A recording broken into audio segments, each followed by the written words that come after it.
Okay, you guys, hey, I'm back. I had a bunch of questions come in. I put the first video up there a couple days ago, a day ago or whatever, on how to cure coon shrimp with the Ultimate Shrimp Cure. So we have the Ultimate Shrimp Cure High Octane and then the standard Ultimate Shrimp Cure version. So that video covered step by step, super simple, how we use these two cures in making coon shrimp. So here we are, roughly 48 hours later. We've got our coon shrimp on the brine, looking good. They're kind of in that pink red stage. They're going to be going more pink. You guys will see more of this color and clarity in the water coming in day 4, 5, 6, 7, you know, that sort of thing. But as these shrimp or prawns or whatever they are you're making start sucking all these chemicals and dyes up into them and kind of finishing, for lack of better words, you'll see all that start to happen. So a couple of the questions that have come in is you know, how, sorry, there's just so much going through my head. You know, what is it that I do that separates myself? So I kind of tossed a little teaser in there at the end of the last video, the how to cure coon shrimp video. And that teaser was what I do in some of these fisheries, some of these more competitive fisheries that separate me from the rest, okay? So curing these coon shrimp up, I want to emphasize something. These coon shrimp cured, no extra scent, no extra smell, no extra anything.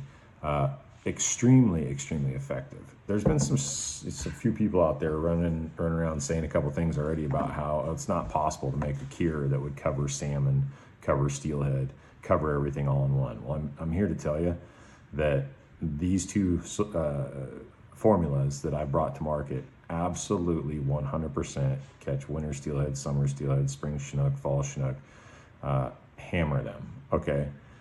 We had a customer already that had ordered the coon shrimp when it came live. He'd already gotten his shrimp. He you know, 72-hour brine is what was said to be done here. It says it in the instructions. At the 74th hour, I guess he went down and casted in his first coon shrimp and caught us a winter steelhead. So congratulations, William. Thank you for the feedback. Thanks for the story. He had sent a picture into the Ultimate Shrimp Cure page on Facebook. I appreciate that. I love feedback. I love seeing it. I love seeing the successes. That's what this is actually truthfully all about. Just seeing people have something that's better than the rest and can take them to the next level. So set these aside and let's start talking about what do I do that separates me from the rest, okay? It's a lot to it. It's a loaded question because there's a ton of different things I do, and I go through a ton of coon shrimp. When I say a ton of coon shrimp, if we were to go out to my refrigerator out here, I mean, I've got quarts and quarts and quarts and quarts and quarts, all made up, pre-made up, that sort of thing. I don't want y'all to jump the gun, you know. We'll talk about salmon for a second. Okay, spring chinook are coming. I mean, obviously it's January. We're going to see spring chinook showing up here in February, and then probably start catching a handful in March, and then April comes, and you know. But some of these more competitive fisheries, where a lot of this stuff factors in, you know, when I think of Drano, I think of Mouth of the Wind, I think of the Willamette Falls, I think of some of these, you know, more staging areas in some of these places where these spring chinook return to and start hanging out. That's when a lot of this competitive stuff, I think, plays a factor. If we're fishing on moving fish, you know, I mean, it helps some of these things. You know, do I go out and fish the naked shrimp by themselves? Yeah, I do. I fish them like that quite often, especially during the fall chinook season. I found them to be the most effective, honestly, without smells. They absolutely do a phenomenal job by themselves. But again, back to those competitive fisheries, these fish have made their way home. They've seen a lot. They've come up the Columbia River, they've come up the Willamette River, wherever they've come through, and they've seen a lot of offerings already. So when they get to these places and they're starting to stage, they're going to key on certain things. And sometimes it's never 2 years in a row is it identical. Take Drano, for instance. Let's talk about that, one of the more popular spring chinook fisheries, okay? One year I'll go there and they might key on garlic. They might key on anise. They might key on tuna. They might key on sardine. They might key on shrimp. They might key on anise, garlic, it just, you don't know, right? So when I go there, I will take 3, 4, 5 quarts of different blends. When I say different blends, I'm talking about adding scents, bait oils, all these sort of things. So let's talk about one of my favorite blends, okay? One of my favorite blends that I would take to Drano if it was May 15th, May 20th, you know, in that area when most of these fish are staged up in there and they're hanging, and we got our freshies still moving in, and you know, we got a ton of pressure, really good fishermen there, really good bait. You know, how do I hang in that game? So here's what I do, okay? Take my Coon Shrimp, and this is one blend that I will always have with me in the boat, all right? Number one, okay? Opening this up real quick. I'll get her open right here. Okay. Tuna in oil, not tuna in water, but tuna in oil, okay?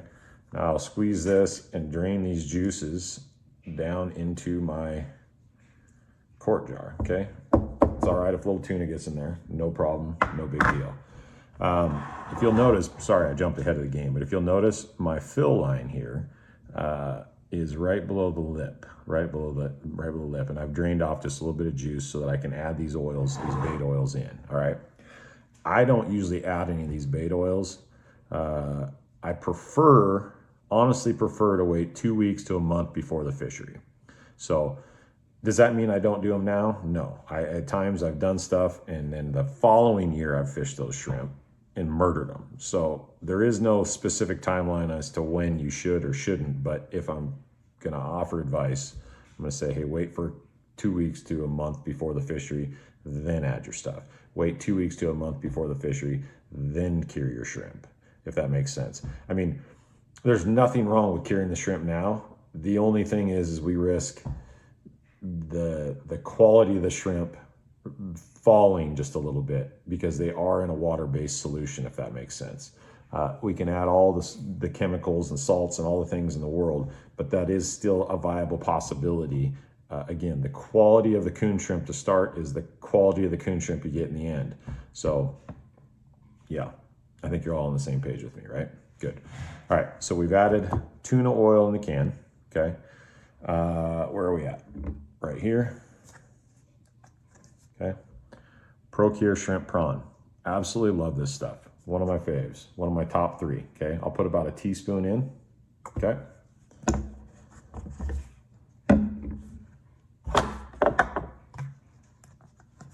Procure Squid Oil, the most well-rounded bait scent that there is on the market. I have fished all of them, all brands, all of them.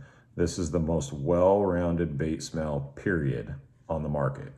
Steelhead, salmon, kokanee, I don't care. They love this stuff. So again, teaspoon, okay? Number 3, now this is kind of odd, right? Because most everybody just puts like one bait oil in their shrimp or one bait oil on their bait, and that's about it, right? So here we go. Procure anise oil. Okay, this stuff is potent. It is very strong. I'll drop in about 6, 7 drops. There's 7, okay? Set it aside. God, that stuff's potent. I love that smell. It's just so vibrant. And number 4 that I'll add to this concoction, okay? Procure Garlic Plus. And again, about a half a teaspoon here, all right? So, let me touch on this a little bit. A lot of you throw a scent in, 1 cent. A lot of you don't even throw any scents in, right? You go buy these commercial formulas, you buy over-the-counter stuff at the stores, pre-made shrimp, that sort of thing, and you go fish them in hopes that you can be competitive. Well, I'm gonna tell you right now, okay? Whether it's my shrimp, whether it's some of these others out there on the market, those competitive fisheries, it's super important to get into something different. Now, keep notes, okay? Keep super good notes. Can't tell you how many times over all the years where I was, needing to put some bait together, rushed it into there, forgot what I put in, take it out, fish it, 2 months later. or whatnot, or the following year, and it's like they murdered them, and I didn't have any reference to what I put in. All I could do was smell a couple of the small things, and there was definitely anise. I remember that, you know, because that's such a potent smell. Definitely garlic. I can remember that, such a potent smell, but I couldn't tell you what else I put in them. So super important to take good notes. Okay, so there's a blend that I would prepare. Okay, there's a blend that I would have with me at all times. In Drano, at all times, at Willamette Falls, at all times, at the mouth of the wind. And I can assure you that that is a blend that will make a difference. It will change the game for you. Fish that blend on one side of the boat and fish your standard or your favorites on the other side of the boat, and report back to me. I'd love to hear the results, because I'm going to say 90% of you that do it you're going to outfish yourselves with that blend than you will with any other blend that you've come up with on your side of the boat. Let me know. Steelhead, okay? A little bit easier, but again, you can throw in 1 cent, you can throw in 2 cents, you can throw in 3 cents, you can throw in 4 or 5. I have found my best successes, okay? Number 1, again, Procure shrimp prawn, okay? About a teaspoon. Number 2, I got my Procure squid oil, about a teaspoon. And then the anise plus, okay? Not the Procure anise, that stuff's potent and strong, but just anise plus. A nice little anise smell, okay? Just enough, and I'll do about a half teaspoon of that one, all right? So, we've done it with the spring Chinook one. We've done it with the summer steelhead one. Now, these, obviously, we all know that bait oils, they float on water, right? So initially, when you first put them in, if you were to shake them up, whatnot, 5 minutes later, you come back and look, you're gonna see most all your oils back in the top part of the jar. You can already start to see it happening in this one. It's already starting to do it in the spring Chinook blend that I made. So, you know, every 12 hours or so, just walk out, flip the jar, walk out, flip the jar, shake them just a little, and then, you know, do that for a couple days. If you forget and skip a 12-hour session, no big deal. But yeah, just be attentive to it. In time, the chemicals in this formula will break down some of these oils, okay? That's part of this molecular reduction type stuff that I've touched on a couple times with the Ultimate Egg Cure. I've touched on it just a little bit with the Ultimate Shrimp Cure, but that's another video that I'm going to do at some other point in time about this molecular reduction that's super important, because I believe that that is really what this entire game is all about. My 30 years of chemistry in my garage that I've figured out is how can I reduce the molecular structure of the scent to disperse it through the water column in such a fashion that it almost drowns the nose of the fish. Does that make sense? I think that's the easiest way to put it, to where it kind of is understandable in layman's terms.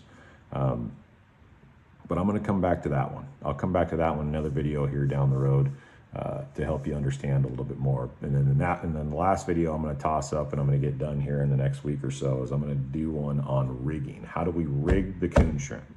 Okay, how do I fish them? How do I present them? And that sort of thing. So, guys, thanks for watching. Thanks for listening. A couple things last thing I'm going to ask, all right? Facebook page, Ultimate Shrimp Cure. Instagram, Ultimate Shrimp Cure. TikTok, Ultimate Shrimp Cure. And if you need to buy the Ultimate Shrimp Cure and don't have access to it at a local retailer, go to the website, www.bestcoonshrimpcure.com, and feel free to order it through there, all right? Let me know if you have more questions. I'm going to do another video on how to rig these, so stay tuned. Subscribe to the YouTube channel. We're going to get you to the level of, if not higher than, the rest of these guides out there. All right? Thanks much. Talk soon.